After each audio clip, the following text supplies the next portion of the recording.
Good evening, ladies and gentlemen, and welcome to the Monkey Caviar Podcast Network. This is Where's Carl. Was with me as always, Adam Levy. Adam, how are you this evening? I am peachy. How you doing, Mike?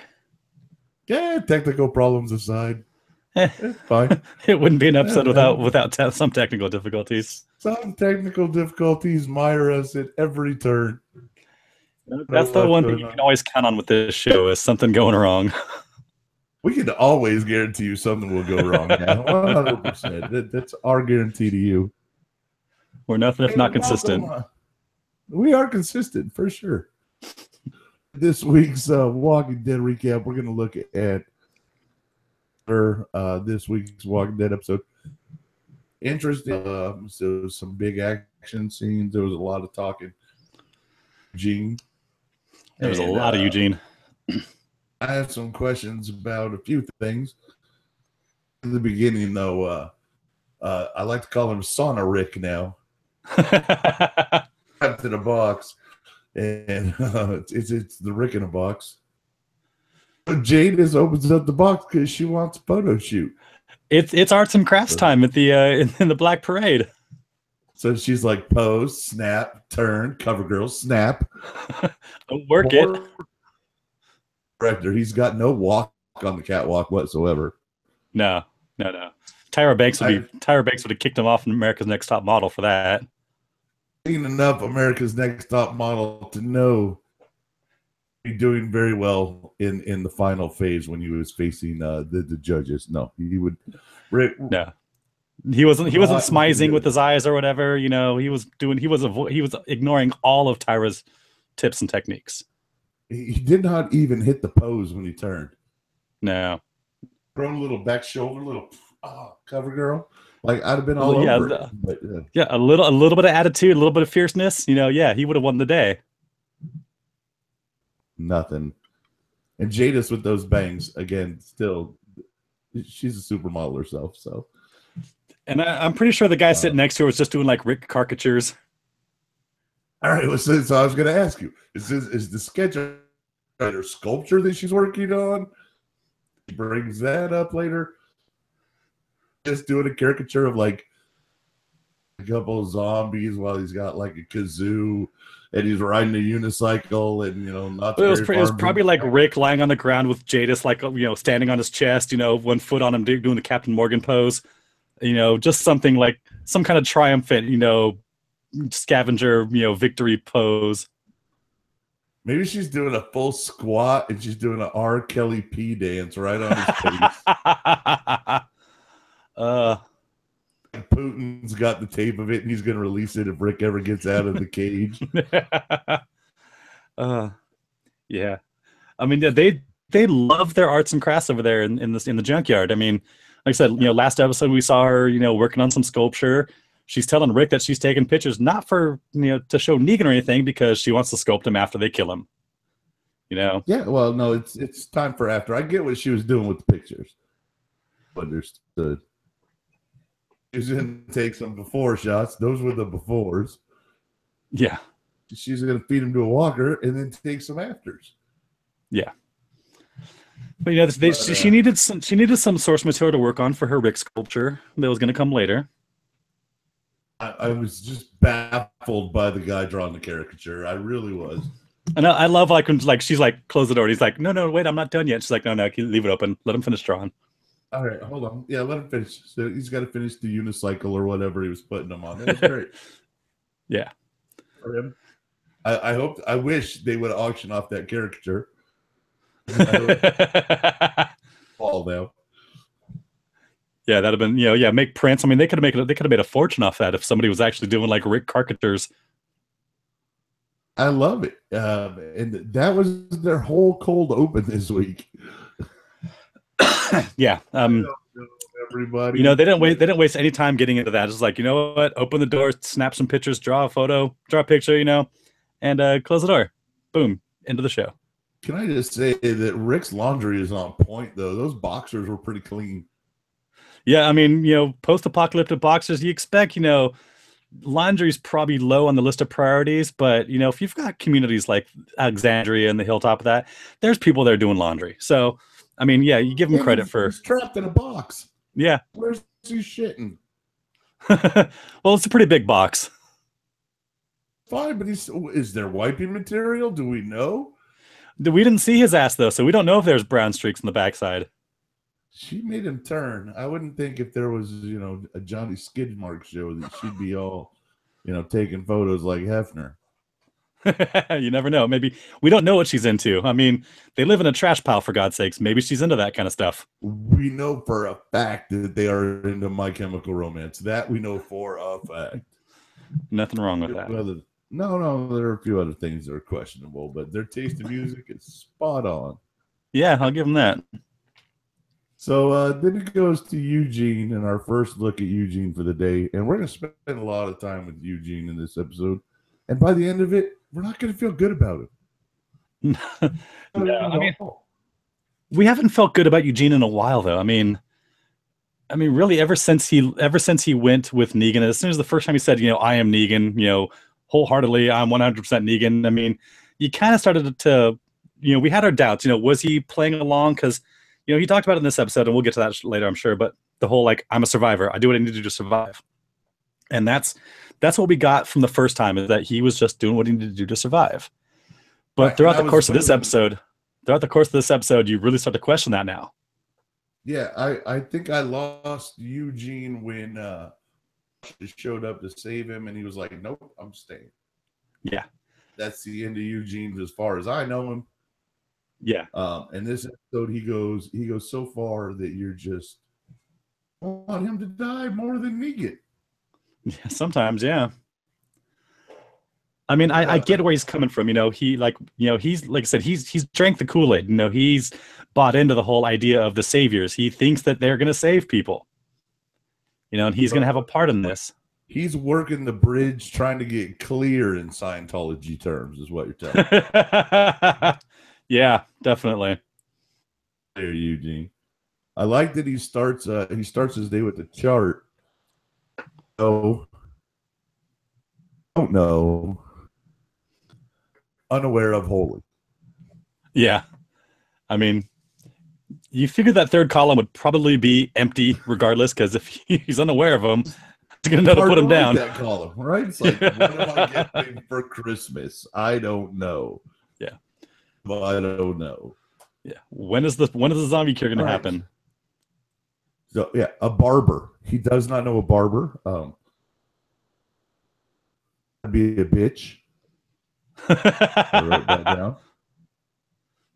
He writes out this little chart, and I'm fascinated by the chart because, one, I want to know what he thinks he knows. Yeah. Two, I want to know what he thinks he doesn't know. I want to see what he's going to do with column number 3 because it's crazy. Yeah. And that whole chart was quickly discarded. I was in the side, goes, fuck it, I'll go talk to Dwight. Yeah. He goes over to Dwight's for a little powwow. He knows he's the traitor, and he's like, look, traitor bitch, and I know that, but I need you to stop this and backstabbery and just stop it. Yeah.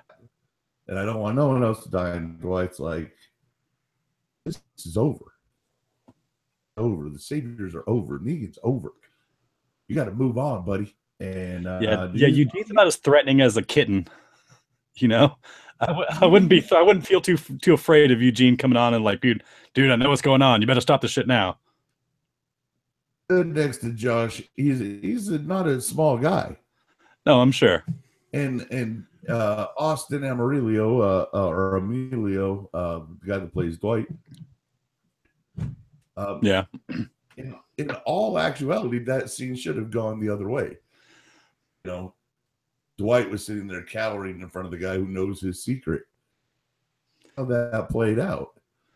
But see, that's what size doesn't necessarily matter, though. I mean, you look at the personality. I mean, Dwight has had, who knows how long Dwight's been with the Saviors, and they've had this mentality of you take what you want. So, Dwight has had this, who knows how long, of just, being a bit of a badass, despite his size or whatever, because he's got power within his community. Whereas Eugene, he's got the power too, but he has been so timid and so, like behind the scenes for everything, he doesn't know how to wield that kind of power. And especially even if it comes to physical power, he's not a fighter. So, it doesn't matter how big or small he is or whatever. It's not going to, really mean much if it comes to blows. Yeah, he tries to reinvent himself when he first showed up at Sanctuary, like he did when he first showed up with our gang. Yeah. He's never put on an air of physical intimidation and over you and tell you that this is the way it's going to be. Yeah, I mean, there was a point.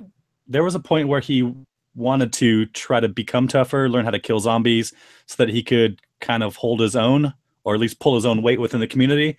But that was dropped pretty quickly, and it was just determined to let everybody else fight for him.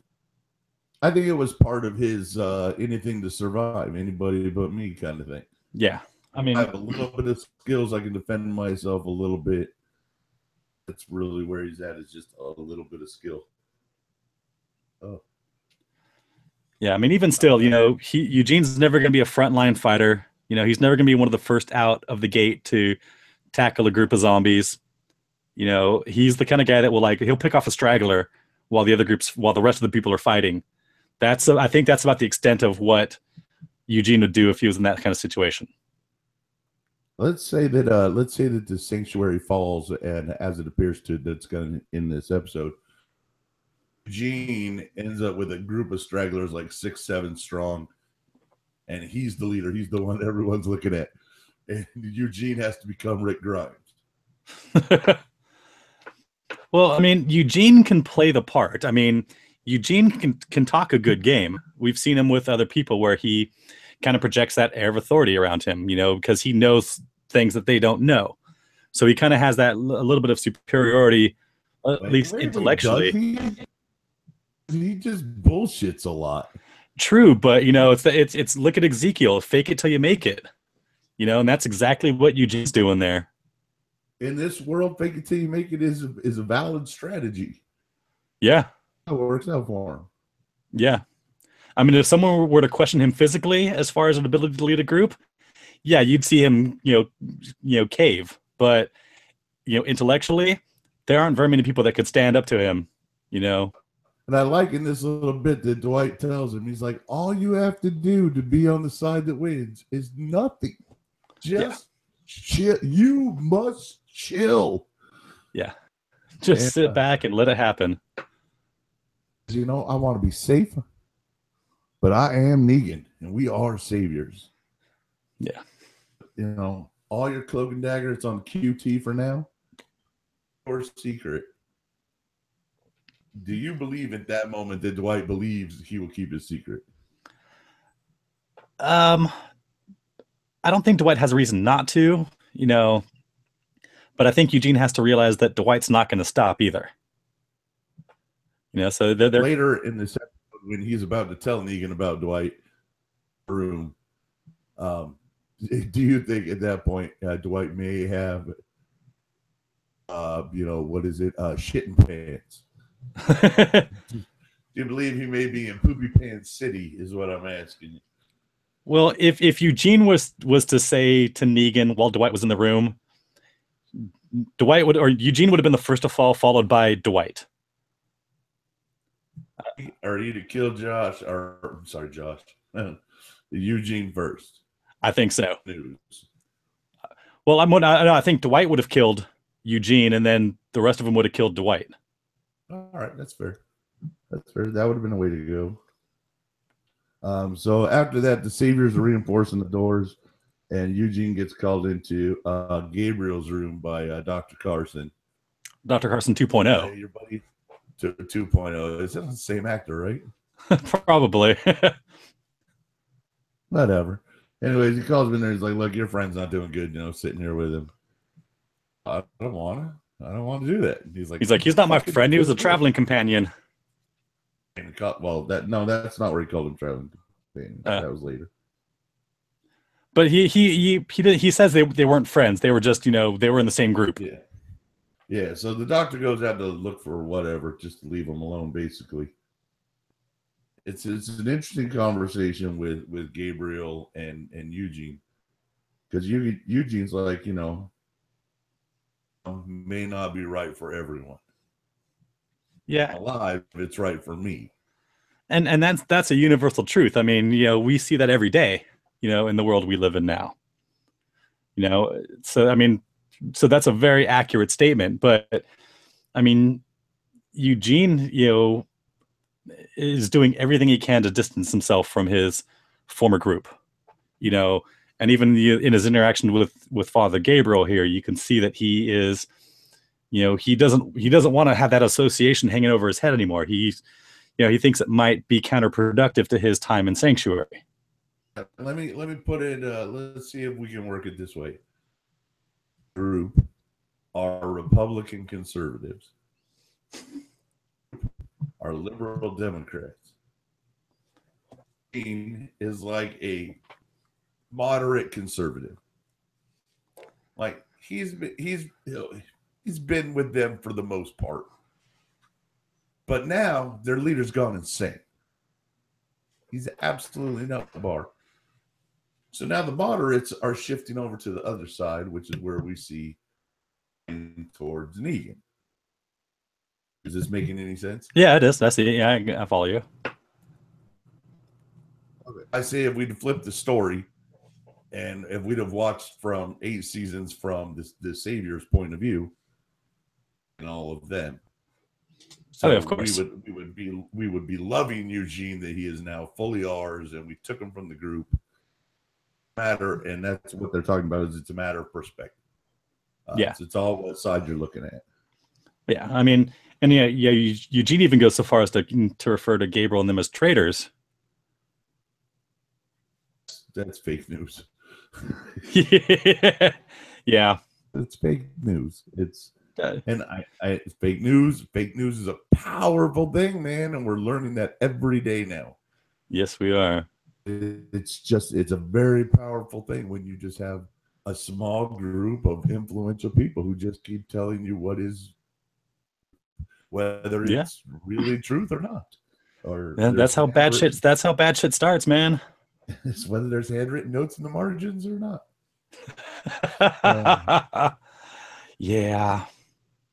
So I like that Gabriel tells him that it's not impossible that Eugene, the right thing to do is at the right time, and he will act. Yeah. He gets a glance at his thumb, and he's still got some Dwight's painting on it, and he's like, "That fucker, Dwight." See, I didn't catch that. I thought that was like some blood or something from like when Gabriel like grabbed his hand, and I'm like, I completely forgot about the red paint. Yeah, there was the paint. So that was all him getting it back into his head that brought him close to the, hey, he might help, Gabriel get out of there. Turn back. And they're like, nope, he is Negan. Yeah. So then here's an interesting callback to season 1. We get to see a sniper rifle looking out a window. Yeah, it was nice. It was nice to see that Morgan, see Morgan again, but I had no idea he was going to end up back here after leaving Jesus and their group. Just randomly found his way back to Sanctuary and took up a sniper post.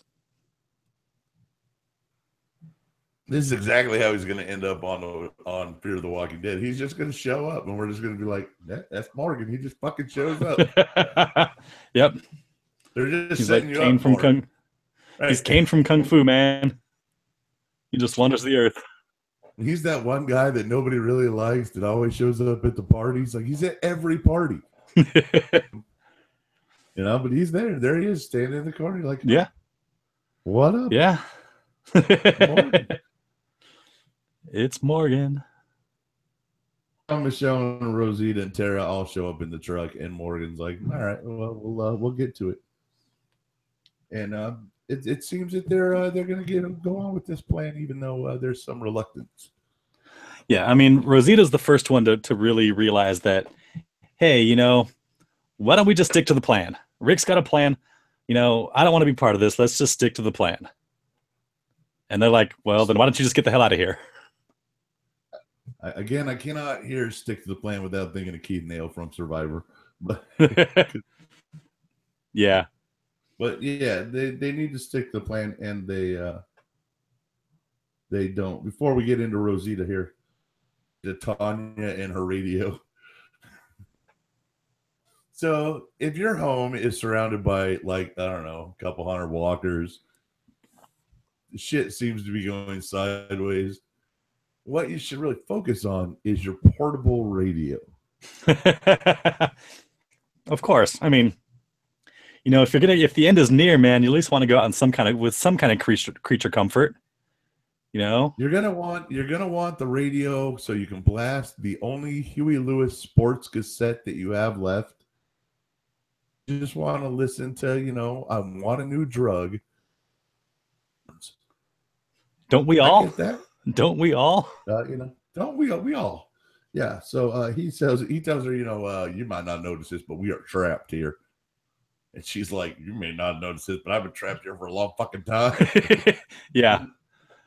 That line kind of put him in his place. I mean, I don't think he really, that was like a staggering blow there. Like, he didn't know how to react to that. He's like, whoa, shit. Maybe she got a point there. She just hashtag me to them. Right there. Nice. Way to stay relevant. Sorry, it is relevant though. If the show is going to hold the mirror up to society as it is what art is. Yeah. Dealing with, and for that to be kind of on point, that line.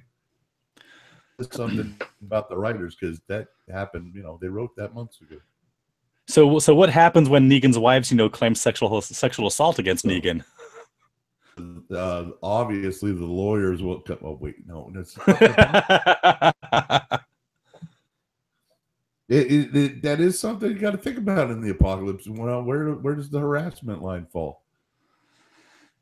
Just swath? Does rape count anymore? Because that's to the victors go the spoils kind of thing in war, right? Yeah, I mean, we are in, there isn't any kind of set law anymore. The old rules don't necessarily apply to these situations. I mean, we'd like to think that they will, but there isn't anybody to enforce these kinds of laws anymore.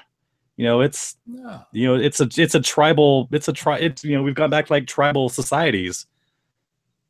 And each society has their own laws and what they live by. What one group might accept as common, another one won't. Right for one person, what is right for one person may not be right for someone else. Way to go! The different strokes, man. Yeah, thanks.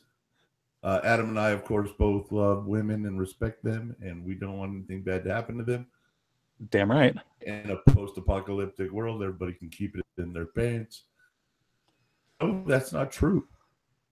No. And I mean, there's never going to be a world where that doesn't happen. Whether there are laws preventing it or there are no laws, it's never going to happen, unfortunately. Well, when the president stands up and vouches for a child molester, what are you going to do? Well, I mean, this is the blind leading the blind, man. I mean, look how many times he's been accused of various shit. What? Him? No. Allegedly, but digging into him today. That's what this episode demanded. Maybe. Oh, but Eugene is having a little trouble sleeping, so he was promised 2 bottles of hooch for fixing the radio. Got one up front, and now he's got the other one paid for after he disassembled the radio. Yeah. So good on him. Good job. Yeah, Eugene has developed a little bit of a drinking problem. Well, I wouldn't say a drinking problem, but he is requiring the aid of pharmaceuticals to sleep at night. And I mean, is that a sign of a guilty conscience? Does he feel bad for something that he did or did not do? Tanya point blank points out that, you know what? When you got here, you could have changed all this, and you chose to save yourself, you coward. Yeah. So. Oh yeah, no, she put him in his place. Sleep, but that guilt. Yeah. No, she definitely put him in his place there. That comment had to sting. I mean, and especially because knowing that the same thing he used that they were going to use, he created that they're going to use to kill Negan, ended up killing his friend Sasha. Or let me rephrase that: killing his traveling companion Sasha, because they weren't friends anymore. He did got it now. He signed a picture for me, and I just. I'm not a guy that's going to blame the actor. So, Josh No. is still cool with me, but man, his characters drive me nuts. Let's see, that's a good sign. That's a sign of good writing and good acting, though. When a character can make you feel that visceral about how they're portrayed on screen. That the writers are writing that good of a storyline, and that the actor is that good at making you believe that. A character whose death would have marred me if Negan would have hit Abraham. Yeah, like I would have been crushed. Or even if he'd killed him at Alexandria after Rosita shot Lucille. Right, crushed. Yeah. So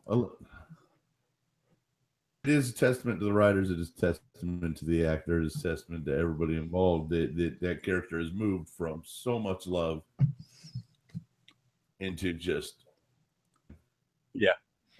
I mean, you look at someone like Jeffrey Dean Morgan and Negan, where he came on the scene and people immediately hated him. He doesn't have that arc where you've gone through. What? They love him. Everybody loves Negan. Well, I mean, look at like the death threats Jeffrey Dean Morgan was getting after the season 7 premiere. I mean, because of Glenn.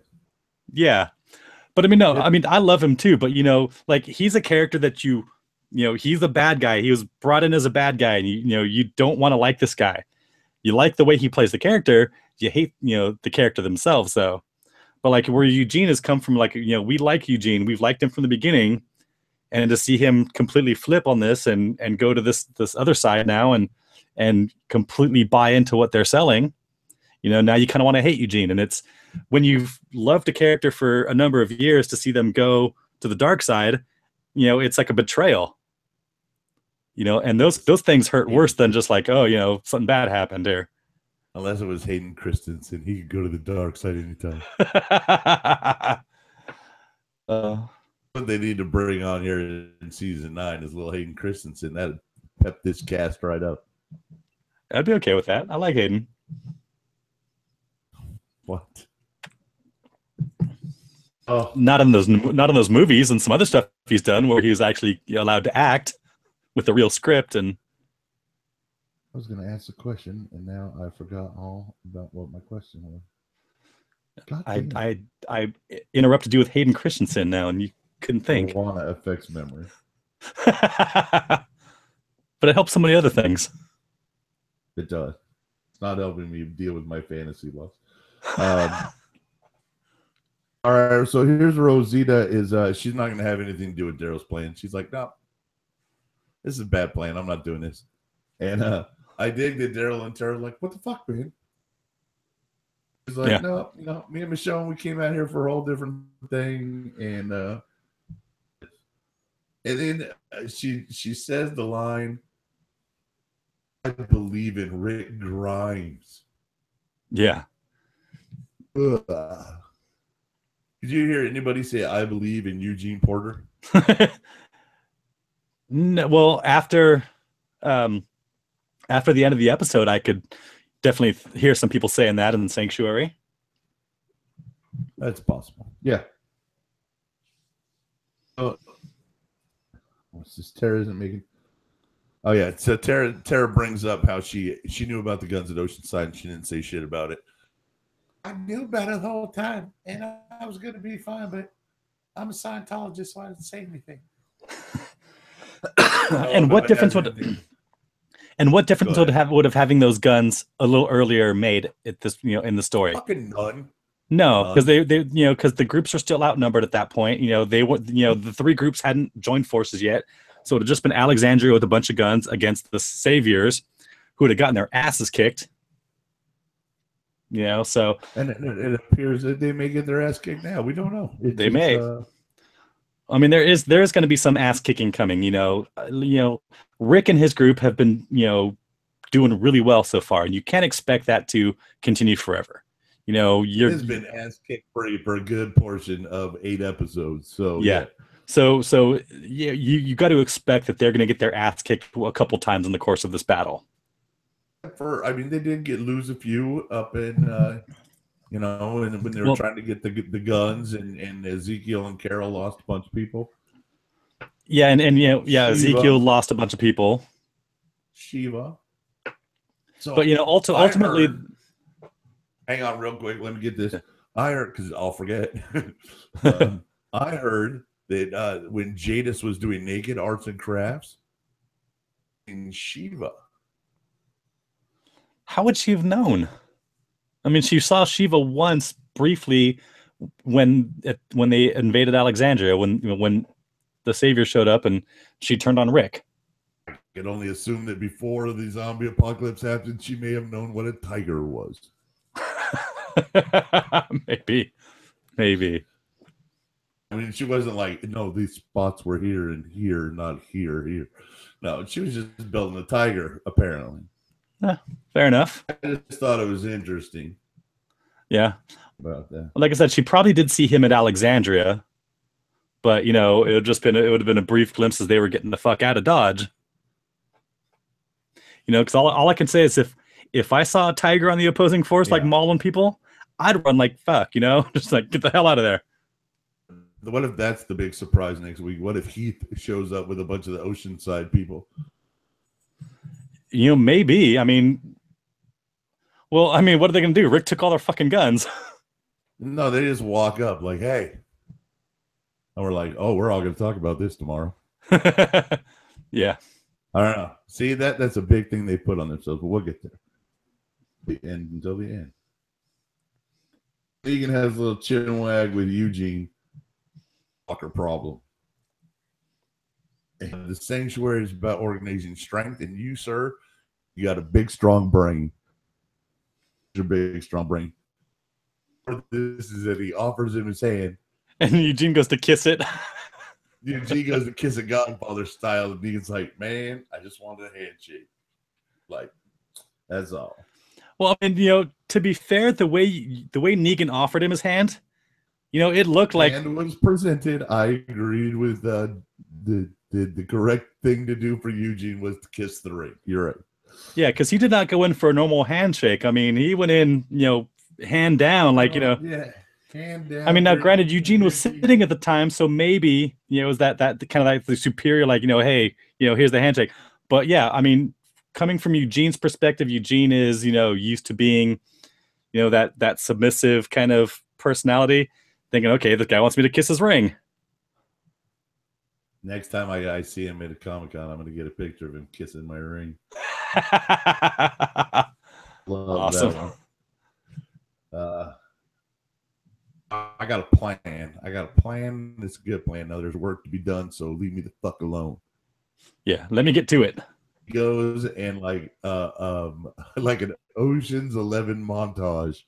He breaks the radio down and takes the speaker out.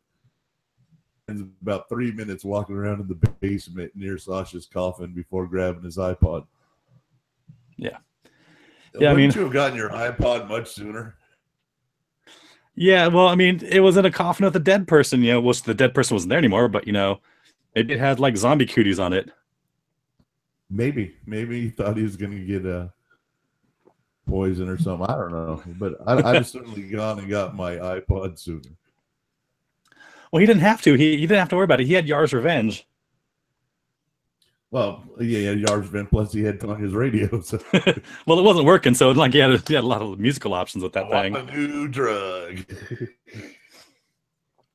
All right, so Daryl gets the truck in position, and now we're ready to go. And has second thoughts about fighting. God damn it for a minute. God damn it. I've been waiting all season for my woman, and you turn her into just this is a bad. She's not a coward. She's smart. And it is stupid. They should not go through with this plan, but Daryl's like, nope, I'm doing it. And she's like, and he's like, whatever. Yeah, when Rosita and Michonne are your voices of reason, something's fucked up. Because they're not usually the reasonable ones. I mean, Rosita's the one that took a shot at Negan with a homemade bullet. Michonne is the one that, just randomly will go out and try and, practice her sniping skills when she can't hit the fucking prod of a barn. So neither one of them can shoot. Apparently not, no. But, neither one of these are the people that you turn to for reason. So to see them both be like, look, this is a bad idea. This is stupid. We shouldn't do this. Then something is wrong. That, hey, maybe I should take a second thought about what I'm about to do here, and go from there. Yeah, so she does the whole walk away Renee, and I am livid that for this entire season I haven't seen that katana come out once. It's pissing me off. It really is. If they could kill her in the next episode, because that would be a big, huge death. Biggest waste ever. Yeah. Okay, so off of that topic, because then that's it. Bye. She's out of the episode. And Mike's like, "Fuck it, I'm done." Losing no Michonne. God, I hate Sunday. So Eugene prepares to fly his drone, the Pied Piper drone.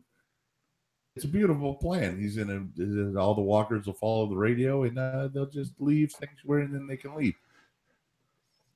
Yeah, I mean, Dwight, but Dwight like, don't want none of that shit. No, Dwight, he's not having none of this. Dwight, still firmly believes that Negan and the Savior's done, that Rick and his group are going to win. And any attempt to try and alter that, it needs to be quashed. At any point feel that Eugene was in danger? No. Yeah, me neither. Seeing that, there's the whole thing about that, like, really didn't see the threat. He wasn't obviously going to shoot. No, because killing Eugene would raise a lot of questions. Right. Big red flags, like, what happened up there? Oh, I shot him in the back of the head. Yeah. Because he was the traitor. Hey, whatever. I mean, he could have. Dwight could have pulled that option. Yeah. He could have.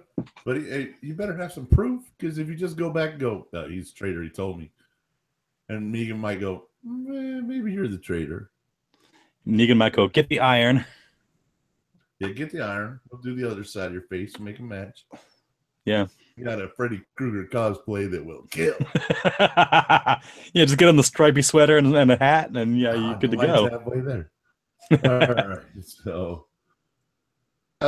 So Eugene finds the nerve to challenge Dwight up on the roof, which was kind of interesting. Very out of character for Eugene, yeah. It really was. And this is where he calls his old gang just traveling companions. He said, these were not my friends. They were just traveling companions. And those two words, traveling companions, I was like, fuck Eugene. Yeah. I mean, these people kept him safe. I mean, Abraham and Rosita, they took him from who knows where they picked him up from, but they got him from wherever they were to Alexandria to Virginia. They let him watch them have sex. Yeah. Well, I mean, everyone, it's not like you have porn in the post-apocalyptic world, so. You should. But I mean, why isn't nobody looking for a laptop with some life in it just so they can throw one off? Well, I mean, if they can power up an iPod, they should be able to get a laptop going. Like, there's power. A few people have power. Now, granted, there's probably no internet connection, but unless you've got I'm sure there's probably some DVDs that survived. There's hardcore hard drives full of porn everywhere. Probably. I mean, you go into any house and anywhere that you're going through, you find a 12-year-old room, you're gonna find porn on the computer. Through the files on the computer I'm looking at right now, you're gonna find something. Well, yeah, same here. I mean, come on, right. We're guys. What do you expect? Yeah, so that's the whole thing. There's no porn in the apocalypse, apparently. No, do something about that. But again, we don't want to put women in that kind of position. So let's move on. But no, so like I said, I mean, but you look at Abraham and Rosita. They risked their lives to get this guy, this lying son of a bitch, from wherever they met him to DC, thinking that this guy had a way to solve this whole problem. They put themselves at risk. They almost died a couple times for a lie. And yet people almost died for him. And he has the fucking balls to say, oh, they're just traveling companions. I mean, that part of me wants to believe that was just him telling a lie, but there's no reason to lie to Dwight about it. No. And especially to Dwight, who he knows is working with them. You know? To Negan, yeah, I could see him saying that to Negan, but not to Dwight. That's the part that really hurts. Yeah, so I mean, if you had any doubts about Eugene at this point, I think all doubts were squashed at this point. That Eugene is fully on board with Negan and the Saviors. Dwight makes a very impassioned plea up there on the roof that only Negan needs to die. Yeah, if we could just kill Negan, it would all be over, and we could go do a whole different thing. Yes, I believe part of that is true. Head off of the Saviors is not going to change that world. No, because the rest of down the road. Well, true, but even within the Saviors, the lieutenants, I believe in what Negan believes. So if you killed Negan, one of them would step up, Simon would step up, or somebody else might step up, Neck Tattoo might step up, and want to continue the same things that Negan was doing. I think what Rick's plan was to get rid of the leadership, save everybody else, all the workers and everybody. They're the people that are worth saving out of that group. But so Dwight's idea of just getting rid of Negan, I don't think really is the ultimate solution here. You've got to cleanse the whole thing. Do you think Negan would ever tweet himself into prison? Whatever what? Into prison. Yeah, I don't know. Would Negan use social media if it was available to him? Oh yeah, I think so. Yeah, if he could. Glenn video. Yeah, definitely. He did. This is this is what happens when you mess up. I mean, 5,000 likes. Yeah. I mean, social media is a powerful tool. If it was available, if you want to, extend your influence, yeah, definitely. So, it's up there, and he's trying to talk him out of it. And he says, "Look, if we can just do this one thing, it'll all be all right." And Eugene's like, "Nope." So I'm gonna let this fucker fly. And he sets his little drone off, and it starts going. Kind of goes Indiana Jones and shoots fucking thing out of the sky. And here's the thing that I found funny is that for like the 30 or 40 seconds that thing was in the air, not a single zombie looked up at it. But it was doing a really nice flyover shot where it was like over the top of the drone thing and it was flying. Wished it like Dwight shot like 3 or 4 shots at it. Yeah. One shot at it and they just followed it down until it hit a zombie on the head. Zombie like Chicken Little, like the sky is falling. Yeah, but I mean, maybe that drone would have worked. I mean, it was like the mini version of, the fat lady. The truck, right. Yeah. But, it had a one small speaker. And, I mean, hell, the prop on that thing was louder than the music almost.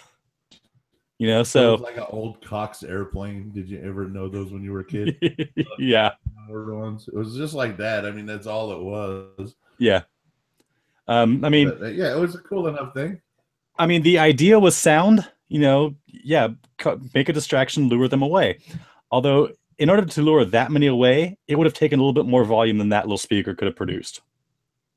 None of them turned to face this large trash truck that Daryl and them put in position.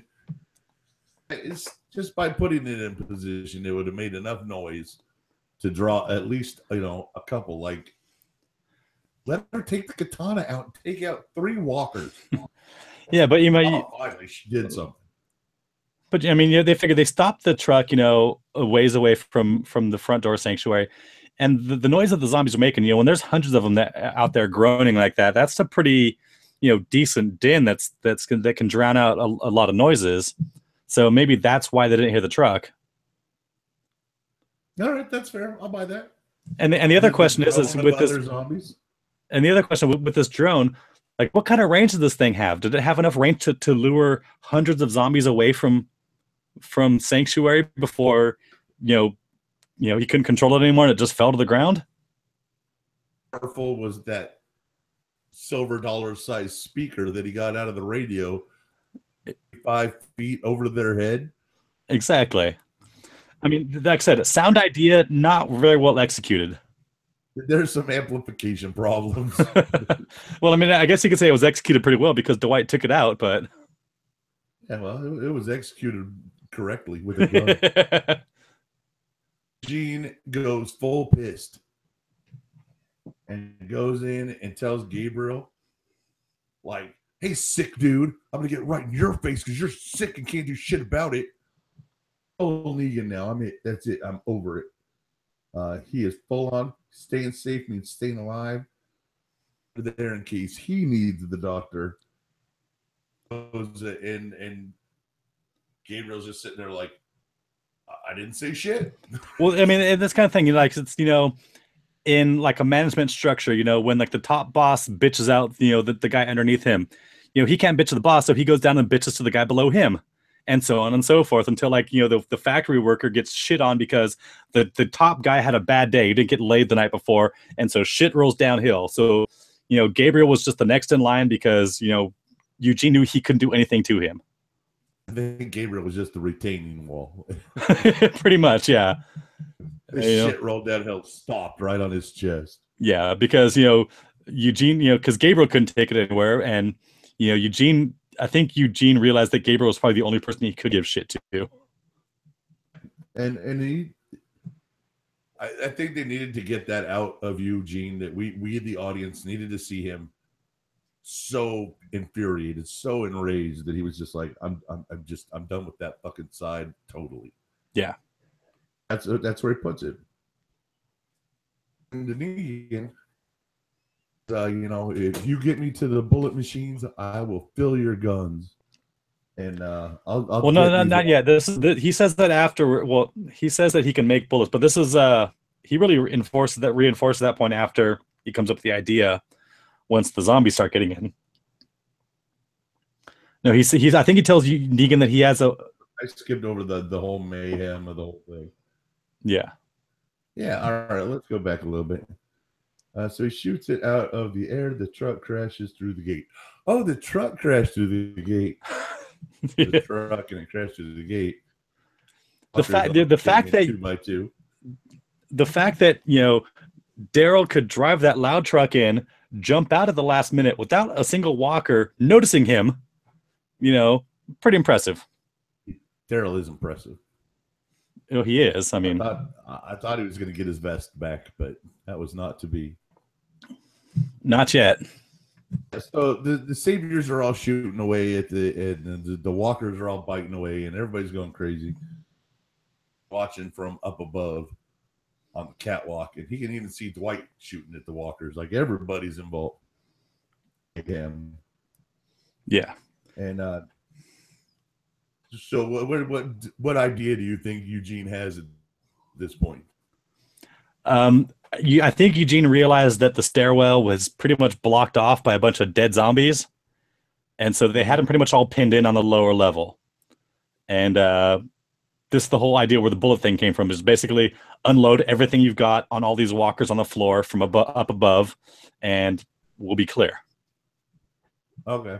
And then he says, I can refill the guns. Yeah, you get me to the machines or get the machines to me, and I can make you bullets. All right. I saw the pile, of course, but it just I guess it didn't click with me. Because you saw a few kind of trying to claw, but they couldn't really get over that pile that had blocked the lower portion of the stairwell.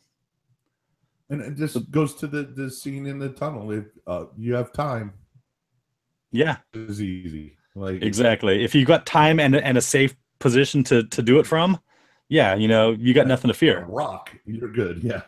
So that's good. So yeah, then he says, "I'll fill up the guns." Blah blah blah. And I liked it.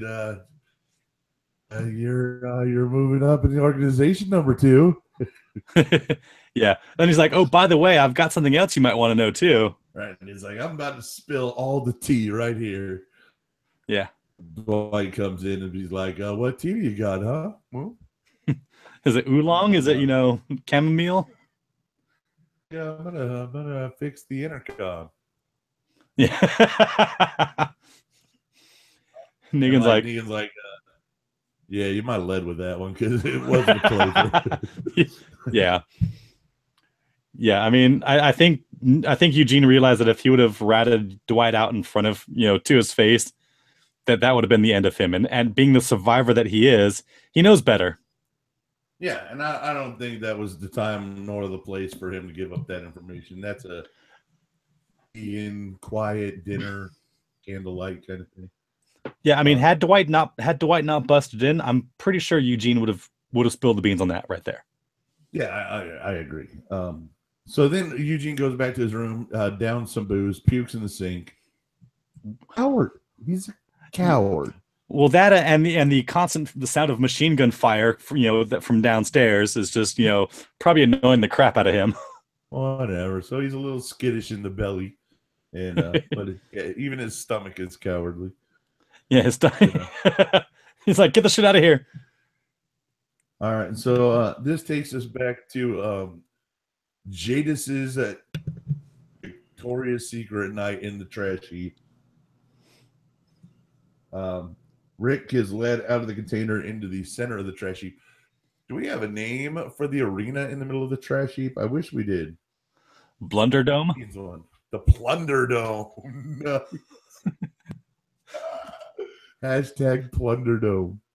There you go. Right, that's perfect. Yeah, so he's out there in the middle of the Plunderdome, and they put him on his knees. Comes out of another container with a walker on a stick. Yeah, and not just and they love dressing up their walkers, man. Their walkers have the best fashion sense. Do you remember the name of the other walker with all the spikes? I can't remember what the name of that walker was. Great. He was great, and now this guy was like a mini version. Yeah, this is like Spiky 2.0. But I mean, they only did his head up on this one. They didn't do like a full makeover. They just gave him like the headpiece. I like that he was a walker on a stick, and that Rick could like break his neck and turn to the left, and break his neck and turn to the right. He was like a marionette. Here's a little hint for the heapsters. Hey, if you're gonna kill Rick, just fucking shoot him. Yeah, shoot him in the fucking head and take his picture. Needed to do. Yeah. If you're gonna just like, if you're gonna Dr. Evil the plan and just be like, with a laser over there, and I want you to go run in front of it. He's not gonna do that. Yeah, I mean it's your typical like James Bond death trap, anything like Batman villains or whatever. It's like every time you have this complicated death trap, you know that the hero's gonna get out of it. She can't monologue because she misses all the conjunction junction functions. Well, that it's kind of hard to monologue when you're monosyllabic. Schoolhouse Rock more than anyone I've ever met. Yeah, I mean, I want to hear a great monosyllabic monologue. Oh, Mr. Gamer's back. Me kill. Ooh, ooh. Oh, fuck. Mr. Gamer says that he thinks they wanted to test Rick again.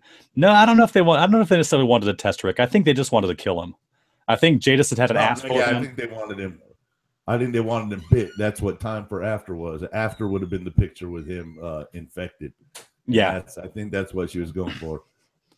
He turns it around and he lops the head off of it on the ground with the face to the walker like chomping at her grill right in her face. Oh, he didn't lop the head off. He ripped the head off, man. He ripped the head off with that stick. Oh, after he used that stick to beat the shit out of 3 other people. Good with that. He's better than Morgan. Well, he probably got that from watching Morgan. Morgan needs to put dead walker head on his stick, and that'll make it even more effective, I think. Yeah, he should take that walker head with him, and like when he's walking back, just like have this dead walker head on a stick, Right, that'd be great. That'd be an awesome trophy to take with him. Right. Well, in the comic book, we are past the point where Negan started his weapons in Walker. Yeah, that's right. On the show. So we haven't had anybody crusted over with Walker, and here was a chance Well, maybe we'll see this next week. I think that Walkerhead should have just got a nibble of her. Like a piece of her bangs, started gnawing on her bangs.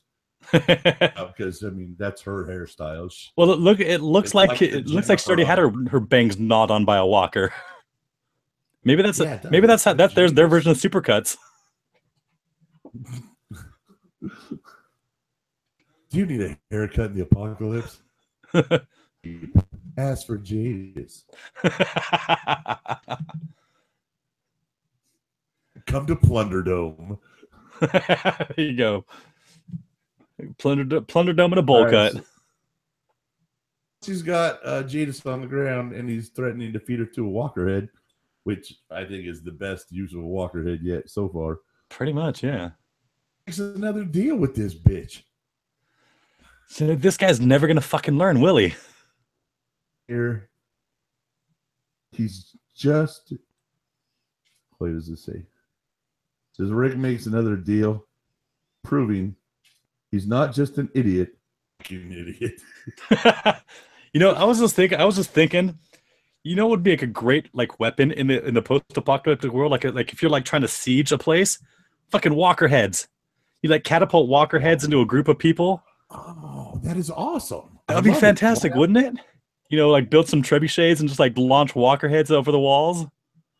When they were having that shootout with the sanctuary in front of them. Yeah. Those cars flipped a bunch of walkerheads at them. I mean, come on, that's cheap ammo right there because there's so many of them. I think we should do it. Like a container full of walkerheads just fall on someone from above and just like raining just walkerheads. Well, yeah, instead of like boiling oil like in them old medieval films, like just have like tubs of walkerheads. That I would be talking about next week. See, why has nobody thought of this yet, man? This show's been going on for 8 fucking years and nobody's thought to weaponize walkerheads. I don't know. That's great. Call me, Scott Gimple. We'll talk this out. So here, we're almost finished with this and we can be done. He makes a deal and he's like, look, over there at the sanctuary, I'm going to take you over there. I'm going to show you. Then me and you, we're going to be a team. Like, then nothing. Then it's over. And we go back again to Jadis and her like fucked up negotiating skills. Yeah. So then she wants she wants half of everything for me. Everything. He's like, nope, quarter. And she's like, okay, fine. And she's like, then you model for me, no pants. I'm modeling for you. Give me my fucking boots. And she's like, okay, 40%, a fourth, and no modeling, and we'll go. Okay, fine. Yeah, so she's the worst negotiator ever. Yeah. She has clearly not read The Art of the Deal by Donald Trump. I'm sorry, who wrote that? Somebody claiming to be Donald Trump. Vladimir Putin. So he says he wants his boots back, no modeling. They all hop in the Scooby van and they drive down the sanctuary. Out, and for some odd reason, and there was none. Water tower. Rick's got to take out 3 walkers. Just no good reason for it. They weren't in any danger of doing anything. Well, they were gnawing on somebody. Yeah, but they didn't show who, so it wasn't important. Well, it was we find out it was one of Rick's spotters. Oh, all right, that makes sense. So it was one. Okay, I didn't figure that out, but okay. Yeah, because Rick picked up a sniper rifle that the guy dropped. There you go. All right, good on you. So then he climbs the moon tower like he's Wooderson and Dazed and Confused, and and there's like a big middle finger painted on it. It's like fuck you, point place. And then he notices that all the walkers are no longer they inside. Yeah. Well, we don't even know about that. I mean, because there's no sound, there's nothing. There's right. All he knows is that the walkers are gone. He can't get anybody on the radio. And I mean, I was almost positive that when Rick was calling out on the radio that Negan was going to answer and be like, Rick was going to shit his pants. He's right. That would have been good. That would have been a good cliffhanger. Yeah. You'd be like, "Hello, Rick. What do you know?" Yeah. Yeah. I mean, I wanted that. Yeah, I wanted somebody to pick up the radio and answer Rick. Was no answer, and that's where it ends. Next week being the mid-season finale, an hour and a half long episode, so our podcast might be a little on the long side next week. Yeah, nothing wrong with that. We're promised an event that we will all be talking about on Monday. Yeah, which is usually a key that people are going to die. Right, people are going to die, so we're going to lose somebody next week. So we put together a list of the top 15 contestants. Yeah, I mean, basically at this point, there are very few people that are safe. There are very few people that are safe. I feel like Julie Chen with 2 people in the chat room. So I think there are a few people on this list that are safe. First of all, Rick. I'm going to kill off Rick in mid-season. I'd say like 25%, in danger, 75% safe. There is a chance that Rick could go. I mean, if they really wanted to change up the dynamic of the show, because they've done a good job of staying somewhat true to the book while characters being flexible. So I mean, if they really wanted to get rid of Rick, they could. I don't think Rick is 100% safe. Smart. It's not smart, but I wouldn't put it outside the realm of possible. There's a chance that Rick ends up in jeopardy at the end of the episode. It's a 75% chance of jeopardy. Would it be like Final Jeopardy? No, well, or Double Jeopardy. On your knees in front of Negan. Yeah. Jeopardy. Yeah. I think Carl's same way. I don't see Carl going down for lack of anything else. He hasn't been on this fucking season. No. With Michonne in the We Have Other Jobs department, and they're just not on this season very much. So make a lot of sense because we haven't cared about them all season. Fair enough. Yeah, and they haven't done anything in this season. I mean, killing Carl off would definitely send a message to Rick, but at this point, I don't see it. I don't see it. I don't see it happening. Negan himself.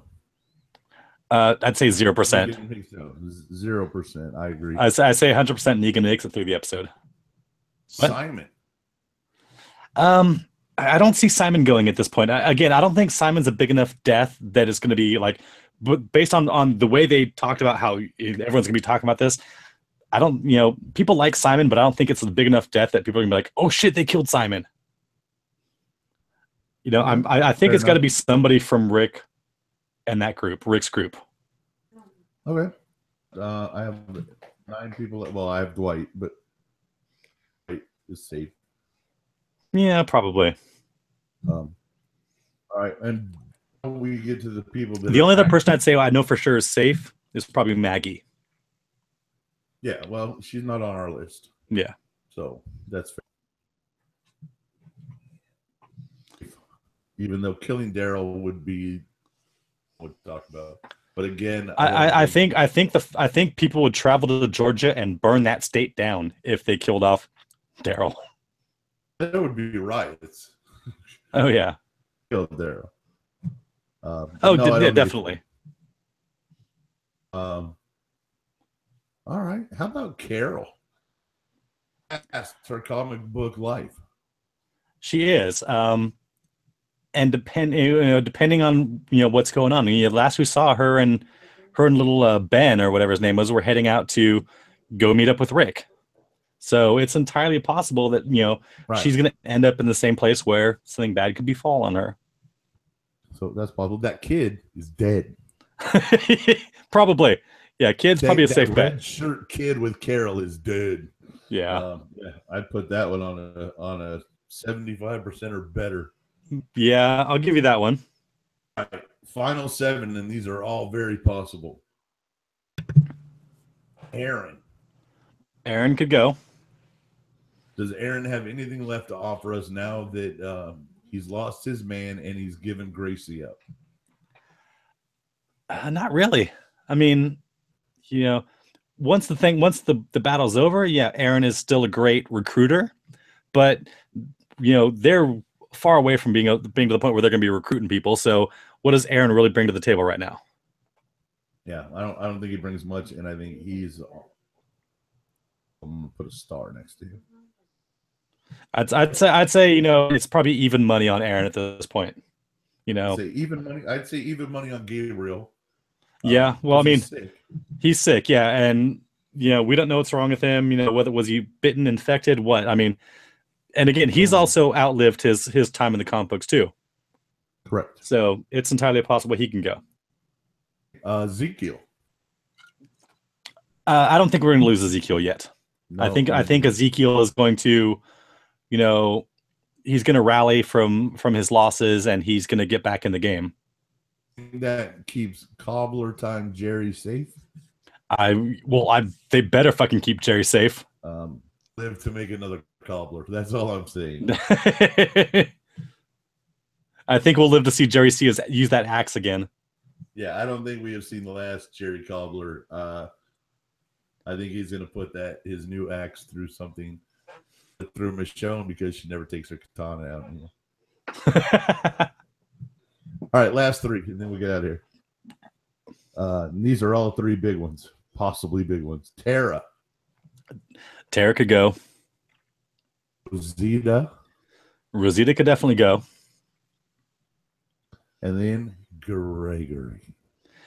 So satisfying. Yeah, well, I mean, we know it's got to be coming. I mean, there really is no point in keeping Gregory alive right now. He has no strategic value for anybody. Nobody cares if he lives or dies. It's just that they don't have an actual reason to kill him just yet. I haven't exactly read through this part of the comic, but somebody posted on one of the boards a spoiler. Gregory for this moment. I was like, oh wow. So if that's the moment we're looking at next week, that one will be interesting. Maybe. But yeah. Did you mention Eugene on the list? I didn't put Eugene on this list because I don't think Eugene's gonna die. It's possible, depending on based on what we're going. Our friend in the chat room thinking either Carol, Gabriel, or Dwight. I think it'll be two. I think it'll at least two people. I think at least two, and I think Gabriel's at least one of them. Although from what's been going on, that's not really going to be a shocking event. Right. Gabriel wouldn't be shocking. Carol would. Especially if they let that little kid live. The kid and Carol, I'm fine with it, but don't let that kid live and Carol die. That's bad for him. No. Unless the kid takes out Carol, which would just be like nobody would see that one coming. If they take out Carol, then on Talking Dead is going to be a mess. Gonna be a mess. Yeah. Mess. I don't want Carol to go, so no, I'm gonna take Carol off cliff. No killing Carol. Like I said, man, it's one of those things like you don't ever know though. I mean, nobody is ever truly safe. Nobody is truly safe, not even us. Oh wait, we're pretty safe. No, we're not.